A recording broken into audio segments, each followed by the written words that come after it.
Hey, YouTubers! So glad to see you today.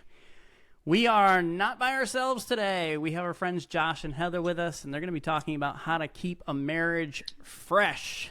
So maybe your marriage has gone stale. This is going to fix it for you. It's a guaranteed. I promise that they would do that. If not, we'll give you their contact info, and you can complain to them. We thought this was a recipe show to talk about recipes for food, not are we okay when it comes to I thought it was how to keep your cereal fresh in the the cabinet. We can talk about that too.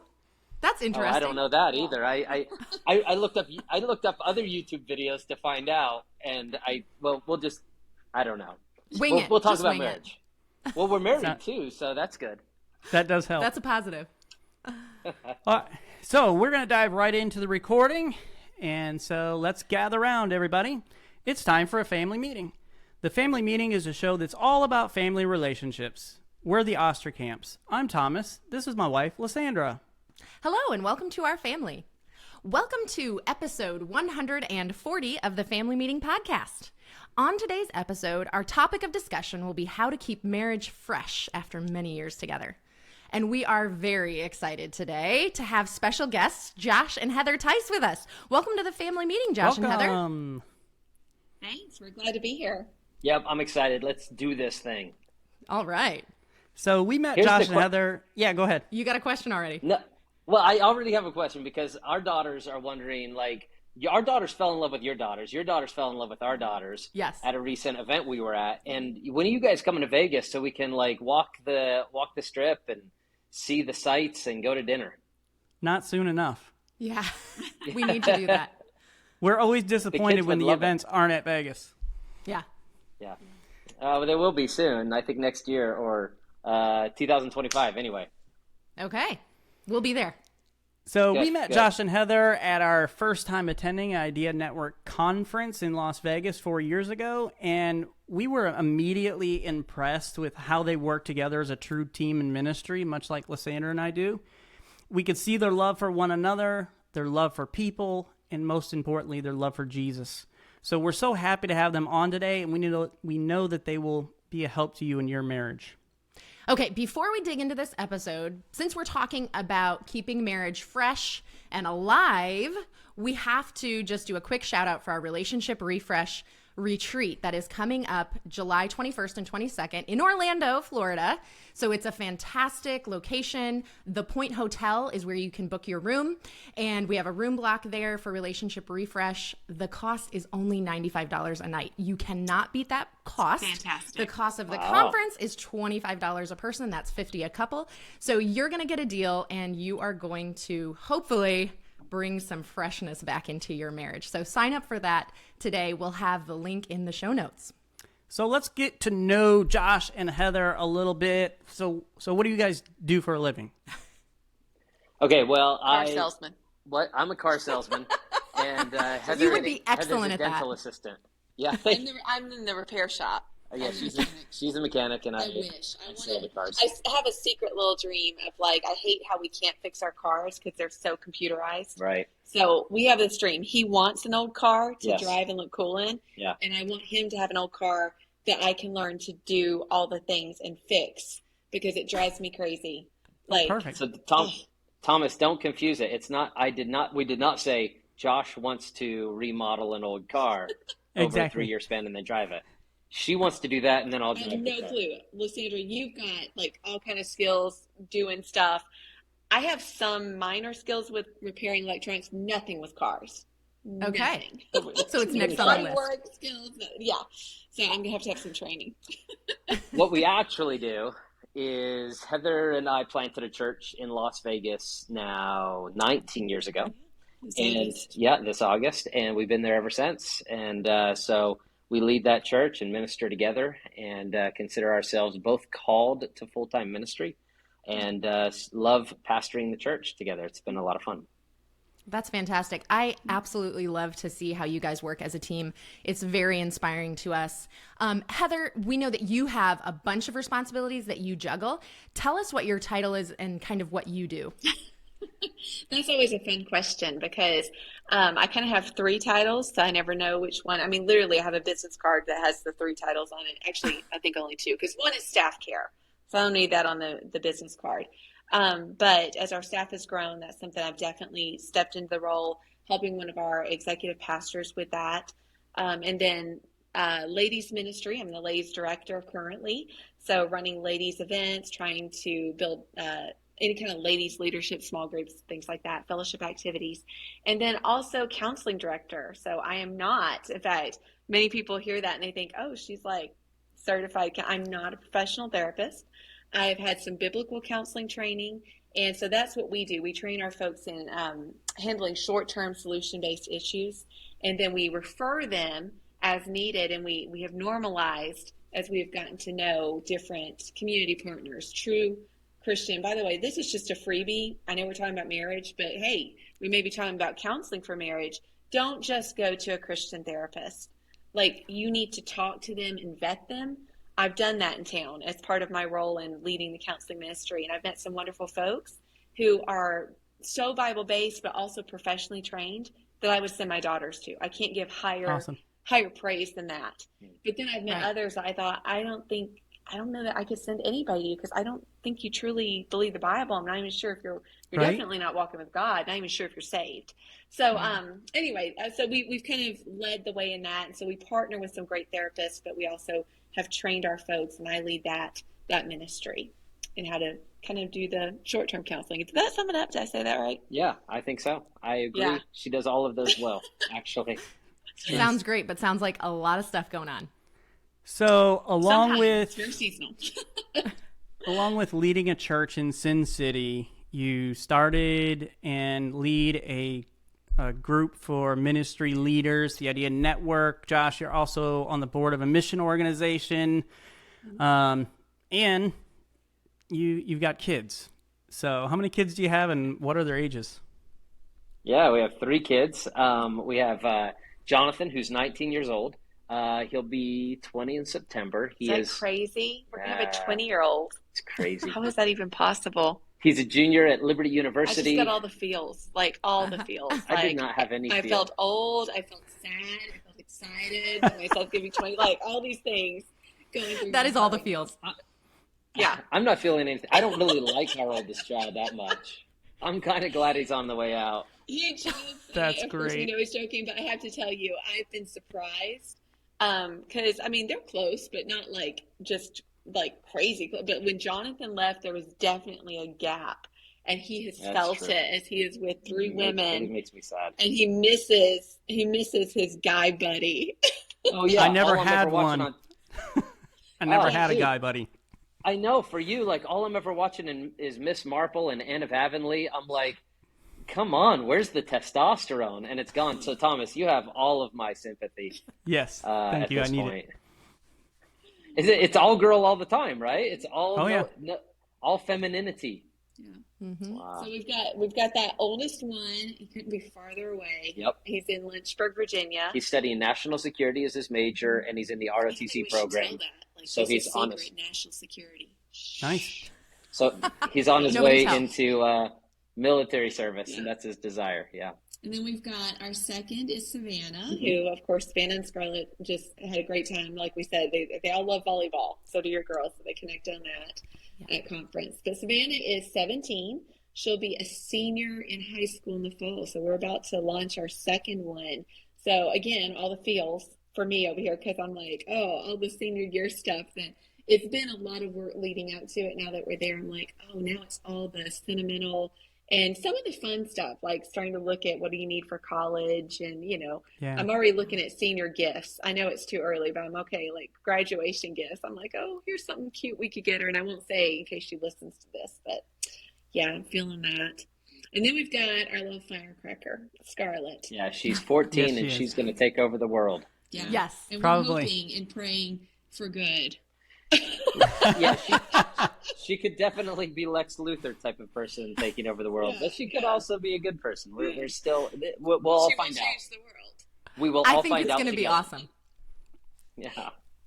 We do too. Yeah. Okay, so I just have to say, I have met only your two daughters. I've not met your son, but your daughters are phenomenal girls. They're fantastic. I absolutely love them. Our girls love them. Yes. And you guys have done an awesome job with your children, and I know that you have been raising them to love the Lord, and it shows, and it's fantastic. So tell us, where did it all begin? How long have you guys been married? Oh boy, this June will 700 be years. How long have we been married now? This June will be 22 years. 22 Wow. years. Because we were married in 2001. It I feels did like that just- right. It always feels wrong. The math feels wrong. But 22 years this year. What's this anniversary? It's not paper, not so. I think it's chocolate. It's got to be chocolate. We celebrate chocolate every year, so. Yeah. Sounds good. Good call.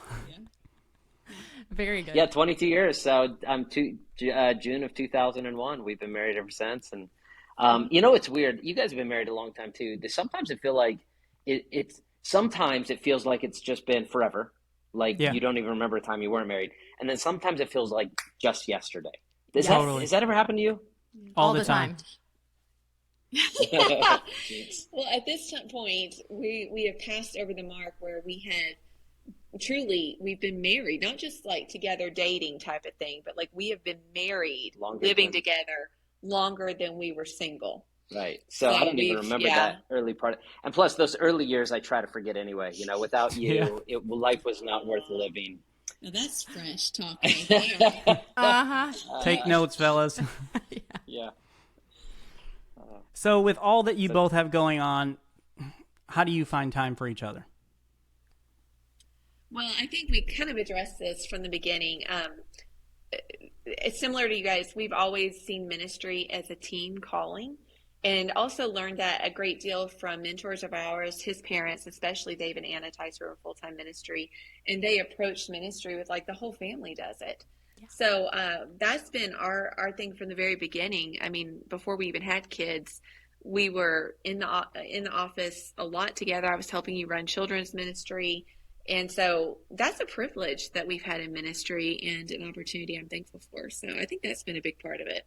Yeah, it's not something I think that is what everybody does. I think people like the Osterkamps are unique, or the Teises are unique, that there's a individual and together calling to ministry. But for those who that really is a reality, it really is nice because you get to spend a lot of time together in that. Now, that doesn't mean it's without its headaches, right? Sometimes, and we've fantasized and even talked about, wouldn't it be cool if like you worked somewhere else and I worked somewhere else and we came together and like we were friends and we talked about what we did with our lives. Yeah. And then we didn't fight about things at work and that kind of stuff. But the fact is, it's not without its challenges, but it certainly is preferable for us. I have to say something here. So when we started having kids, obviously we did keep them involved, and it was easier before they got in school. So his family homeschooled, and that's where we've made some adjustments because our kids are in a Christian school, which means they can't just like always go to a conference or leave town and he's going to preach somewhere and we're all going to go. We can't do that. So we've limited certain things that we do in ministry, both as individuals and as a family, but we've tried to get the kids involved. But as the kids were little, I was still involved in ministry, but I didn't work at the church like I do now. And when our youngest went to school, that's when I started going in part-time, and I started just in secretarial, learning the church systems, helping out in any way I could and filling positions there. But we had this idea, I don't know if you remember this, but before I started going into work, we talked about how cool it was going to be. We're like, we'll go to lunch and we'll have coffee, and we don't even see each other. Like we do get to minister together on Sundays. We go to teach together sometimes, so we do get that opportunity. But I guess now that I'm thinking about it, sometimes in team ministry, team mentality, we have spent a lot of time together, and then there's other times. I'd say this current stage, I don't know, it's hit or miss based on season and meetings. With the stage of our church and where our church is, we occasionally find ourselves in the same meetings as the other. And so that's wonderful when that happens, but we don't often dialogue this way. And when we do, a lot of it is just business. And actually that's been helpful. I'd say that's one of the ways we have connected as things changed and I moved into more, if you call it executive roles of leadership. I'm not just sitting in the office, doing work at a desk. I'm having meetings. I'm leading different groups. our lives have gotten so busy, and as our girls became, and guy became teenagers, that changed a whole new thing. Our lives got crazy busy, and we started having literally part of our work schedule. We have 2 meetings every 2 weeks, one that's just us, and then one that's us and our assistant who helps us with scheduling. And it's, some parents, I think if you've done things like Growing Kids God's Way, it's similar to couch time. We literally sit Nice. at my meeting. There's a little bit of work stuff because he's still my boss. And so he'll That's like right. goal setting and things like that, just like he does with other employees. But the beginning part is pastoral care, where he's talking, just how are you doing? And that's where I have a list of stuff. I'm like, okay, we've got Savannah signed up for the ACT. Are you good with this date? You know, and I'm checking off things. Or, hey, can you send me that document? I need that for Jonathan's car registration. And so it's just this beautiful moment to get business out of the way. And then having that meeting with our assistant where we look over the next month, and we're looking, all we're doing is looking at the calendar and taking care of tasks that need to be done. And that clears out business for us, so that when we're, you know, at home in the evening and the girls are at youth group and we have a free evening, we can actually just talk and enjoy and not have to Nice. actually, Great idea. Let's take care of business. So that's been great. It's something that we would have wished that we'd started earlier on, Yeah. and you don't have to necessarily be in a stage of life that we're at to do that. But scheduling 2 hours a month, once every other week for an hour to sit down and say, let's just walk through our schedules and talk through the next 30 days. It's been incredibly helpful for us.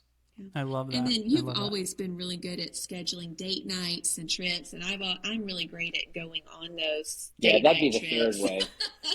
Yeah. Yeah, the third way really, I think, is that we work together and then we have those business meetings twice a month. And that third way is scheduling just time away. And And that was Hard. I don't Yeah. know if you guys have experienced this, Lysandra. Every mom's different, but when my girls, I keep saying girls because Jonathan's been out of the house for 2 years now. It's like he's just gone. He He's doesn't gone. exist. We don't He never care. existed. he left us. no. When our kids, Jonathan included, were very young, it was hard for me, Especially overnight trips, things like that. It was hard for me to leave them. But I remember being taught and learning how important it was that they needed a mom who was a wife first. They needed, what was most important for my kids was our relationship as husband Absolutely. and wife. And so taking that time was important. But, you know, I say this to dads out there, be patient with young moms. There's just something about motherhood. Nothing, I don't know if many things have changed me quite as much as motherhood. You've watched all that. Yeah. It's a big deal. Yeah, Yeah. I don't remember when you weren't a mom, though. You've been a mom a long time. But no, we both agree. Date night is important. And then getting a babysitter, doing what you have to do to just have your time. And occasionally, when you have a chance and there's trusted people, having an overnight getaway. And then the older you get, a couple nights. And those kind of things can truly bring a lot of joy. And it also helps you get to the next stage of your relationship. So obviously, every couple's different, every relationship's different. But for you guys in your relationship, how often do you have a date night? How often do you have a trip away, just the two of you? I was laughing about this recently. We were sitting at dinner, and just in our stage of life, I was sitting at dinner with both my girls and Heather, and I said, we're at a place where I don't want to have a date night anymore because I realize I only have so many more nights while they're still here. We've got decades of date nights to come. And I think we're at a stage of life where date nights, I mean, you know, a date night doesn't mean you have to go to dinner. And literally Exactly. many weeks, the girls The girls are away. They're at a baseball game for school. They're, you know, at youth group, and we'll have that evening. We've worked all day Sunday, but then we'll have that Sunday evening, which has been really fun. So we have built-in date nights now in this stage of life. We plan trips. So what I would say to whoever your listeners are, it really depends on your stage of life. If you're at a stage of life where they're young and you need a babysitter, you got to get out of the house and you've got to leave them behind. If you're at a stage of life where they're out of the house, then date night becomes at home and you become those old people who just sit around and watch a television show together and enjoy that. That's that. fun too. It's the Right? best. You know what? It is. It's your house again. Yeah, we're in that stage where our girls go to youth group every other week, and we have phenomenal youth leaders in our church. We're so thankful for them. And we have actually taken it a step further. And our youth leader, one of our youth leaders, brings our girls home at night. So when we drop them off, we go home, get in the jammies, eat supper in bed, and we're done. It's fabulous. That's the best. Yeah. So it does really depend. Kids. For those with What's young that? kids, we knew a missionary family. For those with young kids, we knew a missionary family, and they had little kids, and they didn't have anybody to watch, especially in those early days of planting, and they just got in the field. But they made it a point to have date night every week, and I forget which night it was, but they would actually put the kids to bed, and they would tune up to one of their favorite podcasts. They pop popcorn, and they made it like this whole movie couples night experience where we're talking and sharing and decompressing and laughing and all the things. And that was, they worked to make it happen, which is really good. It's a great idea for somebody who might listen to this. How could we do it? Like literally family meeting could be that date night for you where you're just having a good time and talking through and pausing and saying, what do you think about Thomas? What do you think about what Lysandra said? It's really, it'd be a great time together. Yeah, absolutely. Okay, so we've talked about some of the things you guys do to keep it fresh. What are some pitfalls that couples who have been married for a long time maybe need to watch out for? Okay, so I've thought about this one a lot, and this is something, I think we just spoke on this recently, and I think we spoke because it's one of the things we've seen with other people, but also as we're getting older kind of experience. Failing to notice how the person has changed. I think this has been a big one for me. Wow, very good. You know, we got married young, and you just kind of assume like, yeah, we're staying the same. He's still him, I'm still me. But then as you grow, both in your career, as your family stage of life changes, as even just interests grow and change, sometimes I think we fail to kind of pay attention to what really, I call it what's sacred to that person. Like, oh, to them, this is really important. This means a lot to him even as a pastor. Sure, it's ministry, but that's also occupation. So this is important to him, to her as a mom, to him. This is important to him as a husband, to have his wife see this. So would you add to that? That's, I think, one of the big ones that I've been trying to watch out for. I think it's a really good point, and it's something that she really led the way in this. We had some discussions, we'll call them, probably within the last 6 months or 12 months, now I forget. But they were fights, and it was related to this because as life changes, you get into a new phase of life, children leaving, and you have to analyze and adjust and realize, okay, it's not going to be exactly the same. And she did a good job at kind of identifying some of these things, sitting down and talking about it, and then even getting some help. And so, this has been a big aspect for us. I think for me, there's a sense of how much time has passed and how much more time do we have left. Mm-hmm. And so somewhere along the middle age spectrum, we're 42. At somewhere along that middle age spectrum, certain types of people begin thinking, okay, how much time do I have to accomplish the things I need to accomplish? And if you're not careful, you can put yourself under a great amount of pressure to do and accomplish more and really become selfish in that life stage so that this person I'm married to, becomes a tool to accomplish the things I still need to get done, lest I be considering myself a failure or less accomplished. And so that's been something that I've noticed with others. I've also noticed it in our own marriage that if I'm not careful, I'll forget that the joy of life is the journey and the beauty of life is to be with that person and to not to become so obsessed with the fact that and so self-focused, genuinely, and selfish about this person needs to accomplish these things for me in order to sit back and say, it's not that big of a deal. I think one other thing that came to mind for me and that I've noticed within myself, and I think he's done really well with this. I've had to work on it, and it's not becoming so used to the person that you forget the wonderful things about them. So I had a friend years ago who prayed, a pastor's wife, and this was early in our marriage, and she was just praying for me, and she prayed that God would give us fresh eyes for one another. And I never forgot that. And I didn't even understand fully, I think, what the depth of that was at the time. because I just thought, okay, yeah. But it's something I actually pray over our staff. I pray over friends. I pray for us. It's that idea of seeing each other with fresh eyes. For him, for example, he is a wonderful, wonderful speaker. And I had noticed just over the last probably couple months that I just kind of was taking it for granted. You know, I mean, it's been 22 years I've been listening to him speak, and it's really It's good. a lot of sermons. But you just kind That's of a lot of sermons. forget. I feel bad for the He's pastor's really wives. good. I do too. And so I'm sitting there. I'm sitting there, and I've had to correct that within myself of really just starting to pay attention and sitting up and noticing, wow, that was really good. And boy, he really hit home with that. Like just recently we started a midweek service, and he's doing church history, which could be so boring. And I mean, the room is packed, and he's just very good. He's got so much historical knowledge and depth of teaching, but it's also, of course, energetic and exciting. So there's things like that. Just paying attention again to the things that you love, but maybe you've grown accustomed to, I would say, are one of the things that can happen, especially if you've been together a long time. Right. I think that happens naturally unless we have intentionality to really look at our spouse and see the good things about them.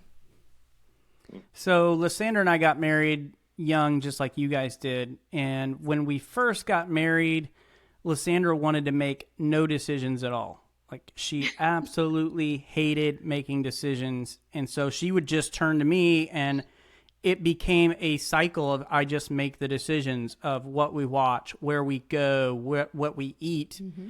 And recently Lysandra was kind of upset because I chose to do something and you didn't even ask me what I thought or what I wanted. And I fell into that trap of, hey, just assuming they're the same person that they've always been. Yeah. So has there been an area of your relationship? She did too. She's not the woman I married. That's a dirty trick, Lysandra. I know. Now I'm strong and defiant. Yeah. Yeah. She's become too much like me. I love it. It's so funny. But has there been an area of your relationship that you would say has gotten stale recently? Yes, I'll go first. She had that one ready in the holster. Yes, no, this one's deeply personal. I'm a little nervous. Yeah, we haven't talked about this. I've been saving it for this moment. Okay. Perfect. So obviously we're friends on Instagram, and I find the best videos and the best memes, and I only send top quality to this man. I mean, I'm not just sending him a million, but there may be 5 or 10, and they're excellent and they're hilarious, and they will help you decompress, and they're places we want to travel. And wait. Things. How many of them are cats playing piano?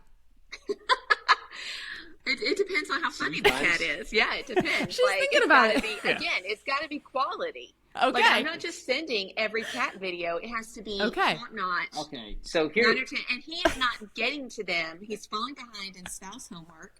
And am I allowed to share my side of this? It hurts my heart. You will get a rebuttal. Can I share? Okay, thank you. How much time do I have? Okay. How much time you 30 need? 30 seconds. Okay. Here's the problem. Like, for those, do you remember back in the day when you would get emails from all the grandmas in the church? Yes. And they would forward. It's the same thing. No, it's not. Yes. It's the same thing. I agree with you, Josh. Did you just liken your wife to a grandma? No. That's what I we're heard. only a couple years away from that. Look. You heard right.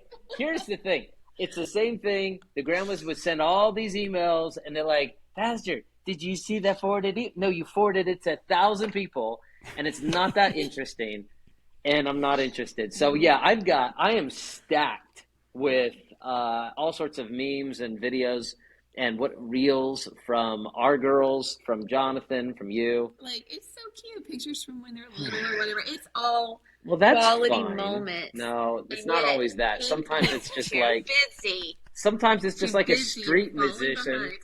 I don't send it unless it's worthy. It's like no, it's not worthy. That's the problem. Right. But anyway, there's a lot of that, and we're stale. We don't have to ask the question if you ever argue. Oh my gosh. I don't think, and I will say, we do argue. There have been some heavy ones. Yes. The one that actually, the serious answer, he kind of referenced it already. It was, we were honestly at a place where things have just changed in what we value, I'd say. So we were coming up with some scheduling stuff, scheduling issues. And the way he put it was so good. We realized that normally we don't have a ton of big fights because like I'd be like, oh, this is a 10 for him. It's a 3 for me. Even though we didn't use that terminology, I just give in because, you know, it's clearly important to him so I can give up or vice versa. And this one, we were both at a 10 and we had conversations that some that were rough, but mostly it just started with we didn't know what to do because we were at a stalemate and we're both like, we can see the other one's point of view. We didn't really know what to do and we had to make some decisions. And so, that would be, I think, one of the things, I don't know, is that something that got stale? Just communication. Yeah. But it was properly communicating not just what we wanted to do. We're very good at communicating what we want, but why we want it and why that's important to us. And the part of communication, I struggle in listening. Yeah. So, she does. And no, so we had to sit down and schedule some time together and really hash through these things. And that was, I don't know, 6 months ago. So, I mean, that's relatively year, was it? Yeah, which I guess is 6 months. September. Math is hard. Okay. And that's really one thing that we want our listeners to understand is how did you go about freshening up that part of your relationship? So it sounds like some of the keys are communication and not being afraid to talk about the why behind what you want, and also just scheduling time to talk about it and to really listen. Would you add anything to that or give us any other suggestions of how to freshen up the parts of your relationship that had gotten stale? Do you want to? We actually did bring in a third party. So one of those Christian counselors we talked about. Yeah, awesome. It was actually kind of funny how that took place. Here we are, two communicators, and we're like, we're stuck. I don't think this is going well. And then I remember she said, well, you know, maybe we should go talk to somebody. And I said, like who? And she said, you know, like one of those people that we send people to, like a family counselor. And I'm like, right, we're going to go see a family counselor. And she's like, well, like, maybe we should. I'm like, yeah, we're going to go sit in an office where our church members are waiting to talk to their family counselor and go and talk to the same person. And she's like, yeah, maybe. And I realized how arrogant that was. And so we did. We booked it. And sure enough, hand to God, you know what happened? We showed up. And there were church members in the office waiting to talk to another family counselor. God knew you needed that.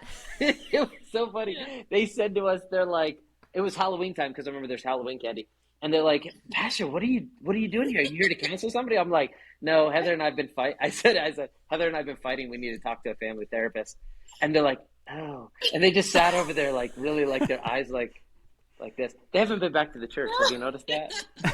Ooh, that's funny. I love that you went, though. That's fantastic. I don't think so. Yeah.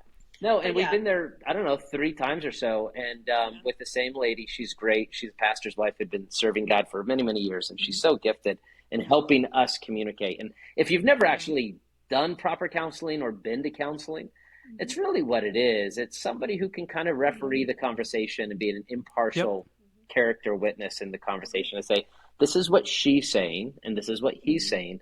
And, you know, no matter how professional you think you are, sometimes a referee can actually make the game go a little better. And the biggest mistake we see is couples think, oh, we don't need counseling because we're not like about to split apart or something like that. Like, and that's where we were at. We were not at this point, especially at the beginning. We weren't like, clawing each other's eyes out. We were just struggling to know, okay, what am I not communicating here, and what steps do we take? And so it's good to go in and learn. And I think we learned. I'm still practicing again the listening and knowing and hearing what's on his heart. So that's what we did in that. And me picking up on cues. In fact, it was probably just about 4 or 5 months later, we were sitting in one of our meetings with our assistant, and we're walking through a calendar situation, very similar to what blew up 6 months ago. And I said, I have this thing scheduled. And she said she had this thing scheduled. And we didn't realize there was a conflict. And immediately the same feelings started to come back. I needed to demand my way. She needed to demand her way.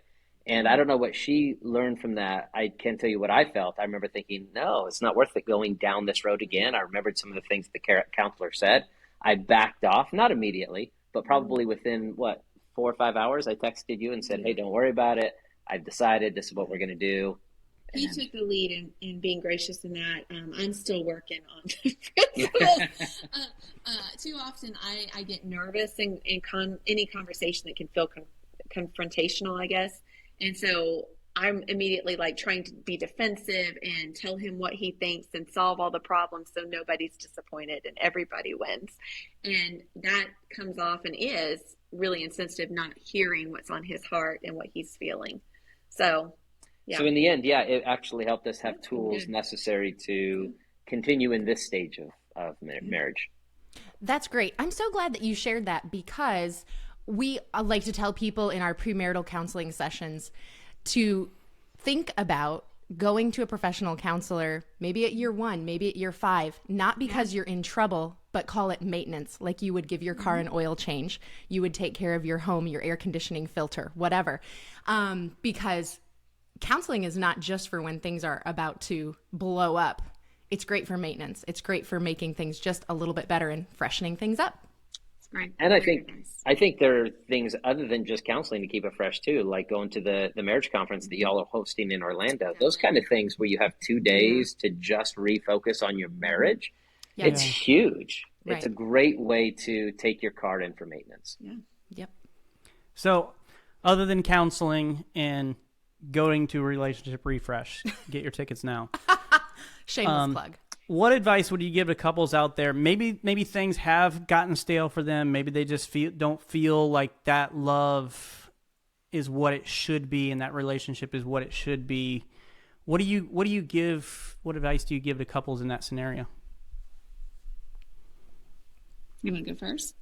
No. You want me to? Yeah. I think trying new things. I mean, we've talked a lot about different, paying attention to them, being intentional with gratitude and not allowing things to get stale, growing communication. But I honestly think as you're going through different stages of life, having new adventures, trying new things, whether it's a new place, a new restaurant, a new schedule, a new workout, trying new things, not just on your own. I think sometimes we tend to do that. You referenced midlife. And sometimes we do that on our own. And one person is moving forward and doing all these different things and advancing in their career or exploring this interest, and the other person is not. And that can be more divisive. Not that you can have any interest of your own, but I think being intentional about sharing some new interests would be one thing. Yeah, somebody showed me a Venn diagram years ago, and it was 2 circles. One circle, your interests, another circle, her interests. And there is a covering, a place where both of those circles eclipse one another and touch. And inside of there, those are mutual interests. And it's totally appropriate for him to jump into her interests sometimes and just be there to support her, and her to do the same thing for him. But to live inside of that realm where you guys can have interests together, that's huge. What we're talking about in this episode specifically is that, and it keeps coming back, is that people change. Yeah. And so what we're noticing in our early 40s is that her interests are shifting and my interests are shifting. And as that is, it's kind of cool because you get to rediscover that person and then find out, I want to be interested in what she's interested in. Now, some of those things, I'm not going to share that interest, and I'm just going to be glad that she's got that. Star Wars. Yep. Yeah, she's a huge Star Wars fan. No. And it's a joke. Sorry, that's me. But funny it was not. So some of the Mandalorian episodes you're gonna have to watch on That was your my own. attempt at Yoda. I'm so sad to know that. I'm so sad that was your attempt at Yoda. Me too. What's really sad is we're ending this podcast on the low note. Oh, it's really bad. But being able to discover the areas that you do interest both of you, and then lean into those interests even more so, that's fun for us. Like I Alabama think also football? that there it is. Like yeah. Alabama Can we football. share about that? Yeah, no, for real. So Heather's family watched Alabama football for years growing up. She didn't watch a game probably between the ages of 20 and 30. I was always a fan because in Alabama you have to call sides, and I've never been an Auburn fan. Roll Tide all the way, but I didn't follow it. So yeah, and then right until 2012. And then she started watching, and then she watched a couple games. And then in 2013, she watched almost every game, but almost every game she watched on her own. And I understand that in our culture, what's typical is for the man to watch football and the wife to make nachos. But there I was making nachos. No, I wasn't making nachos. I was doing my own stuff. Probably reading a comic book. And she's in there watching the game. And, slowly she started pulling me into that interest. And now, throughout the fall season, for the last 6 or 7 years, there's not a Saturday that goes by that we're not watching that together. And we've often talked. We're morbid. She's like, if I died, you'd keep watching. I'm like, absolutely, I'd keep watching. Roll Tide. It's a true fan. Right. So your interests can merge, and I think being aware of what their interests are and the fact that you both can enjoy something is a valid, important thing. And the last thing I was going to add that I wrote down is praying for things. It's one thing to look and say, oh, I'm not being grateful for him, or, oh, I've forgotten how much I love this about him. But to really pray when you see something lacking, whether it's like, wow, I want them to understand what I'm feeling, or I need to be more considerate of them, or Lord, just help our communication to become intimate again, or God, help me to be available, help me to be encouraging. Like, these things should be on our prayer list, that we're asking for a supernatural intervention in something that God has called us to. That's one of the most important physical human relationship we have if we're married. So I think we've got to really go to the Lord about these things and ask for his help. Yeah, that is great. Very good. I'm so thankful that you have come on with us today. You have been a great help. You're so transparent. I love that about both of you. You're not afraid to say, hey, we were in the professional counselor's office. We were there to get with help our for church the marriage. people. I just love that about you guys. We were going to keep it a secret, but since church members saw us there. Yeah, might as well tell everybody at this point. Yeah, the secret's out. Yeah. But that's so good because it helps the rest of us to realize, hey, it's okay to go. Yes. It's okay to get help. And not only that, but there's just several things that you've said today that have been a help to me personally. And a few things that I'm really going to ponder and think about. Looking at you with fresh eyes, I think that's important. I've looked at you a long, long time. Yeah, you have. And so seeing you with fresh eyes is a great idea, and turning that into Thanksgiving and, like you said, Heather, even into prayer. But there's so much on here that I think has been a help to me, and I know will be a help to our listeners. So I just want to say thank you so much for being on the podcast today. We appreciate you, Josh and Heather. Thank you guys for having us and for what you do, like strengthening families, putting this all together. Appreciate you guys. So if people want to connect with you and reach out to you or follow your content that you put out there, what's the best way that they can connect with you digitally? Well, I'm on all the social media. Well, not all. We're old. So Facebook, Instagram, and LinkedIn. Just kidding. We're not that old. Sorry, listeners, if you're on that. You're not old either. Facebook, Instagram, and for my angry friends out there, Twitter. I'm still there. Oh my gosh, yes. It's a dumpster fire, but I'm on all of those. Josh Teis, spelled Teis, and then Heather. Yeah, I'm not real active on social media. I am on there. You can find me, Heather Teis, Facebook and Instagram. And I have to apologize for the LinkedIn comment. I think it's coming back, really. Some of you youngsters. It is. I know some very young people who are on LinkedIn. But anyway, It's like I'm not on very LinkedIn. business oriented. It's a very business. Yeah, it is. It is. So, but we had also the Bible Talks. Did we talk about that? We stopped that in like 2020. We had A a very podcast. old podcast that we keep saying we're going to reignite. No, we're And not. we might someday. Someday. I don't know. But You're gonna that would be have to something convince we him. should chat about the Bible. Yeah. Okay. Yeah. So I don't know. And then you've got preaching and stuff and services on Yeah. YouTube. You can watch my sermons on YouTube, Josh Teis Sermons, or on podcast, Josh Teis Sermons. You can find them. All right. So we end every episode with a family meeting idea. And what we want you to do tonight is just sit down and have a conversation. The main theme of kind of what we talked about today is we change. And so just spend some time talking to each other about how how you've changed. What are the changes you see in one another? And just ask the question, like, how have you changed since day one? For us, it was, hey, Lysandra never wanted to make decisions. Now she wants to make a lot of decisions. She never wanted to be alone before. Now she wants to go and just be out alone sometimes. So having those conversations, how do we change? And then what we want you to do is we want you to try one new thing this week as a couple. So maybe that's going to a different restaurant, trying a different type of food. Maybe you've never gone to a comedy club before. Find a comedy club and go hang out and have a few laughs and whatever else. But switch it up, do something different, try something new. Keep it fresh. All right. Thanks for joining us today. Please go and subscribe to the Family Meeting Podcast from your favorite podcast provider. And if you found this information to be helpful, please share this episode on social media and invite your friends and family to listen in with you. To find more content and information Lysandra and I provide, you can go to our website, familymeeting.org, or email us at info@familymeeting.org. If you'd like to shoot us a text or call us, you can send a voice message at 904-257-3062. And we want to invite you to join us for our next family meeting for a sex Q&A. Speaking of trying something new. Ooh, This topic has me nervous, I will tell you what, but we're going to go for it. So join us as we answer your questions about sex. To send your questions and hear them answered on the podcast, email us at info@familymeeting.org or shoot us a text at 904-257-3062. I'm going to put all kind of questions in there. I'm not answering any of your questions on here. Are you sure? Yeah. All right. Thanks for joining us today for this family meeting. Have a great week, everybody. This meeting is adjourned. All right. Thank you. Well, YouTubers, I That hope was that you've enjoyed the adorable. episode.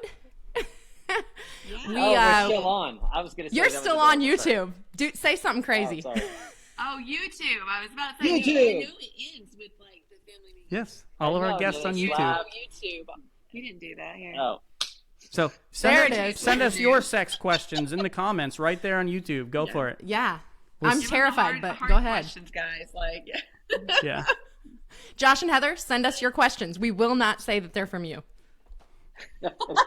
that's funny. We'll turn them in anonymously. no, I Exactly. know some good ones because we've done a few of these in our church group settings Yeah. and things and marriage People retreats. ask all and, sorts of fun yeah, stuff. Good luck yeah. to you guys. So, We You don't know- mind. At least we're in our home right now without faces all over the place. That's a little more awkward. I expect for most of the questions to begin with, I have a friend who. Exactly.